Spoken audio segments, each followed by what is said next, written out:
সুবহানাল্লাহ।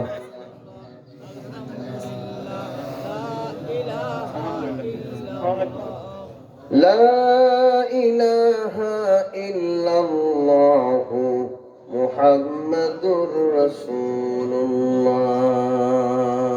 চেয়ারম্যান পদপ্রার্থী আলহাজ দুলাল সরকার, তিনি আপনাদের সকলের কাছে দোয়া প্রার্থী। 2000 টাকা দোয়া দিয়ে তিনি দোয়া চেয়েছেন। ওনার মা অসুস্থ, তাই না? মারা গেছেন। আব্বা মা দুইজন হাজির ছিলেন, মা মারা গেছে। মার আত্মার শান্তির জন্য আমরা দোয়া আছে, আল্লাহ পাক তার মাকে জান্নাতুল ফিরদাউসের উচ্চ মাকাম দান করুন, বলুন আমিন। আমি আপনাদের সামনে আলোচনা করছিলাম, বিশ্ব নবীকে আল্লাহ নির্দেশ দিলেন রাতেই আপনাকে মক্কা ছাড়তে হবে। রাসূল করিম সাল্লাল্লাহু আলাইহি ওয়াসাল্লাম হযরত আবু বকর রাদিয়াল্লাহু তাআলা আনহু ঘরের দরজার সামনে এসে দরজা নক করেছেন। আবু বকরের ঘরের দরজার সামনে নবীজি যেই মাত্র দরজা নক করেছেন, অমনি করে আবু বকর দরজা খুলে দিয়েছেন। আল্লাহ নবী বললেন, আবু বকর রে, এই রাত্রে, গভীর রাত্রে মানুষের ঘুমের টাইম, সবাই ঘুমে বেঘর আছি, তুমি কি ঘুমাও নাই? আবু বকর বলল, ইয়া রাসূলুল্লাহ, ইয়া হাবিবাল্লাহ, আজ থেকে 6 মাস আগে আপনি আমাকে সংকেত দিয়েছিলেন, আবু বকর রে, মক্কার দমন পীড়ন যেভাবে শুরু হয়েছে, এই মক্কায় থাকা চলবে না, হয়তো মদিনায় হিজরত করতে যেতে হতে পারে। আপনি যেদিন থেকে আমাকে বলেছিলেন, ইয়া রাসূলুল্লাহ, ইয়া হাবিবাল্লাহ, সেদিন থেকে আমি বিছানায় পিঠ লাগা ঘুমাই নাই। আমি সারা রাত দরজার সঙ্গে হেলান দিয়ে কোরআনে কারীম তিলাওয়াত করে আমি রাত পার করে দিয়েছি।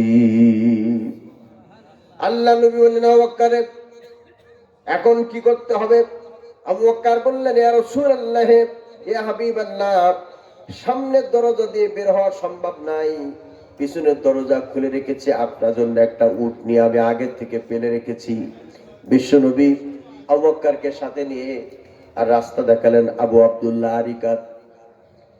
তিনি রাস্তা দেখালেন, মরুর রাস্তা, যে রাস্তায় সরাসরি মদিনায় যাওয়া যায়, সেই রাস্তা পরিবর্তন করে আবু আব্দুল্লাহ আরিকাত তিনি রাস্তা দেখালেন সমুদ্রের উপকূল বেয়ে।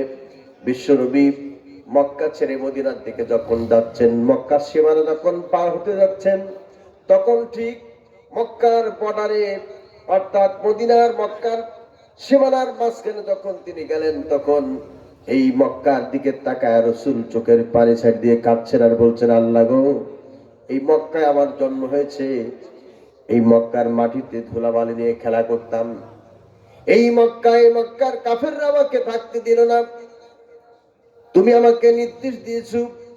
নবীজি যখন আক্ষেপ করে বলছেন, আল্লাহ রাব্বুল আলামিন নবীরে সান্ত্বনা দেওয়ার জন্য বললেন, অকুর রাব্বি আদখিলনি মুদখালা সিদকি ওয়া আখরিজনি মুখরাজা সিদকি ওয়াজআল লি মিন লাদুনকা সুলতানান নাসীরা। বলুন আল্লাহু আকবার। আল্লাহ পাক বলেন, নবী আপনি বলুন, নকুল রব্বি, হে আমার রব, আদখিলনি মুদখালা সিদকি, আমাকে সত্য সহকারে প্রবেশ করাও, ও আখরিজনি মুখরাজা সিদকি, আর তুমি আমাকে সত্য সহকারে বের করাও, আর ওয়াজআল লি মিন লাদুনকা সুলতানান নাসীরা, তোমার পক্ষ থেকে আমাকে রাষ্ট্রীয় ক্ষমতা দান করো। আমার ভাইরা, এইভাবে বিশ্বনবী চলে গেলেন। বিশ্বনবী জনাবে মুহাম্মদ রাসূলুল্লাহ সাল্লাল্লাহু আলাইহি সাল্লাম 2.5 বছর পরে আল্লাহ রাব্বুল আলামিন বিশ্বনবীকে ঘোষণা দিলেন, মক্কা বিজয়ের জন্য আপনি আপনার সঙ্গীদেরকে নিয়ে মক্কায় প্রবেশ করুন, মক্কা বিজয় হয়ে যাবে। তাহলে বড় হুজুর হলেন বিশ্বনবী মুহাম্মদ রাসূলুল্লাহ, আল্লাহ তাআলা তাকে হাতে ধরে রাজনীতি শিক্ষা দিচ্ছেন। কাজে আমরা ছোট হুজুর, আমরা কি রাজনীতি করতে পারবো কি পারবো না?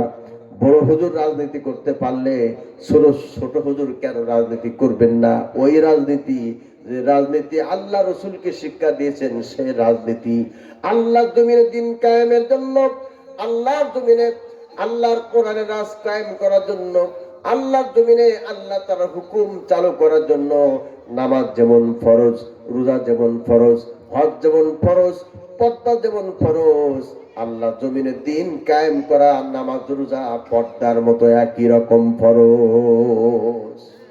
কথা কি বোঝাতে পেরেছি?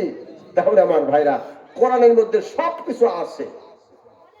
আল্লাহ তাআলা বলেন, আমি কোরআনে সবকিছু দিয়েছি, মা ফাররাতনা ফিল কিতাবি মিন শাই, আমি কিতাবের মধ্যে কোনো কিছুই উল্লেখ করতে বাকি রাখি নাই, সবকিছু এই কিতাবে ঢুকিয়ে দিয়েছি। মুসলমান ভাইরা, কথা ভুললে কিন্তু চলবে না। ওই যে ইহুদির মেয়ে বাড়ির মধ্যে বিশ্বনবী মুহাম্মদ রাসূলুল্লাহ সাল্লাল্লাহু আলাইহি ওয়াসাল্লাম বললেন, মা এই মুহূর্তে তুমি তাওহীদের কালিমা গ্রহণ করেছো, নিরাপত্তার জন্য কোনো চিন্তা করো না, তোমার নিরাপত্তার দায়িত্ব আল্লাহ রাব্বুল আলামিন তার কুদরতি হাতে তুলে নিয়েছেন, কোনো চিন্তা তুমি করো না। মেয়েটি বলল, ইয়া রাসূলুল্লাহ, হে হাবিবাল্লাহ, আমি যেহেতু ইসলাম গ্রহণ করেছি, রাতারাতির ভিতরে আমাকে বাড়িতে যাওয়ার পারমিশন দিয়ে দেন। আল্লাহ পাক নবী বললেন, মা গো, যত কথা তুমি বলো না কেন, এত রাত্রে তোমাকে বাড়িতে যাওয়ার পারমিশন আমি দিতে পারি না।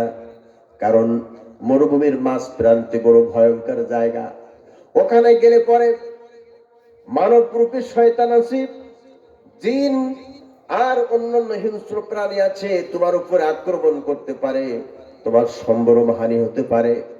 রাতের যাওয়ার দরকার নাই, তুমি সকালে যেও। মেয়েটি বলল, ইয়া রাসূলুল্লাহ, এ হাবিবাল্লাহ, কে বলেছে মরুভূমির মাঝ প্রান্তে ভয়ঙ্কর জায়গা?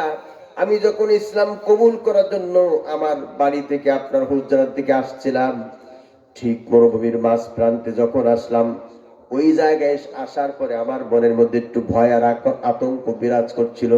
আমি তখন ডানে বায়ে সামনে পিছনে নজর করে দেখি দুইজন মহাপুরুষ আমাকে পাহারা দিয়ে আপনার হুজরা পর্যন্ত এগিয়ে দিয়ে গেছে।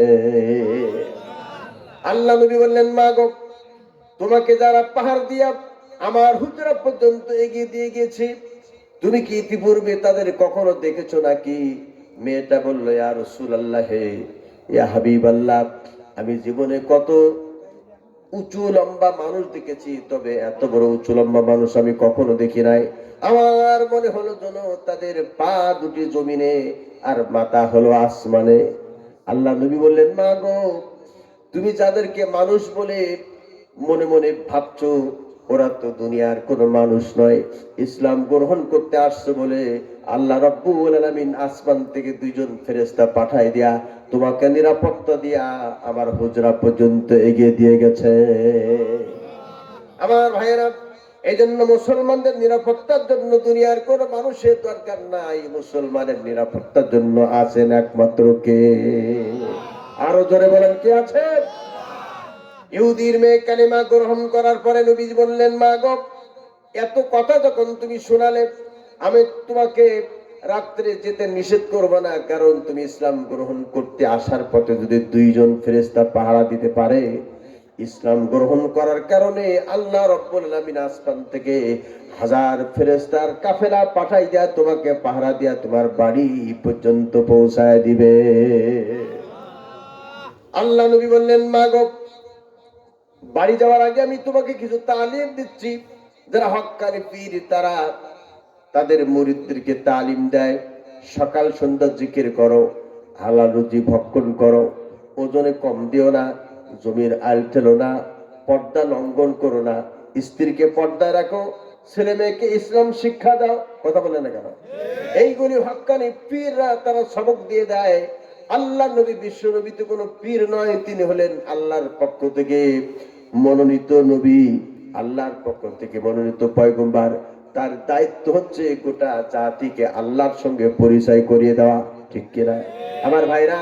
সেই দায়িত্বের স্থান থেকে নবীজি বললেন, মা গো, আমি তোমাকে এমন একটা সূরা মস্ক করা দিচ্ছি, সূরাটি তুমি কোনটা লোকসান আর কোনটা লাভ এটা বুঝবার জন্য আল্লাহ তাআলা এই সূরাটা দিয়েছেন, তুমি পড়ে নাও। ওয়াল আসরি ইন্নাল ইনসানা লাফি খুসর ইল্লাল্লাযীনা আমানু وعملوا الصالحات وتواصوا بالحق